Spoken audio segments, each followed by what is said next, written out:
নমস্কার। বাংলা ভাষার উচ্চারণে আবিশ্বের কবিদের কবিতা পাঠ, আফ্রিকা মহাদেশের সোমালিয়ার কবিতা পড়ব।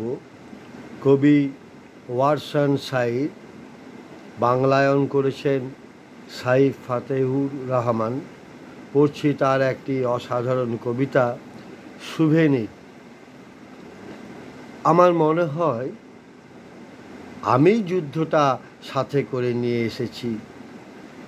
আমার ত্বকে, মাথার খুলির চারপাশে আমার এক কাফন, আমার নখের নিচে, আমার পায়ে যখন টিভি দেখতে থাকি আমি। আমার প্রতিটা ফোন কলের পটভূমিতে এর শ্রবণ জুড়ে সিক্ত নিঃশ্বাস। আমার অনুভবে, শয্যায়, নিদ্রিত অবস্থায় আমার পিঠে ফেনা দেয় এটা সানকালে।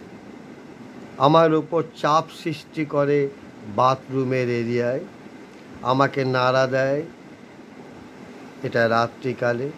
আমার হাত ধরে, তার দৃষ্টিতে আমি দৃষ্টিপাত করি না কখনোই। পড়লাম ওয়ারসান সাঈদের কবিতা। কবিকে আমার শুভেচ্ছা, শ্রদ্ধা ও ভালোবাসা। কবির জয় হোক।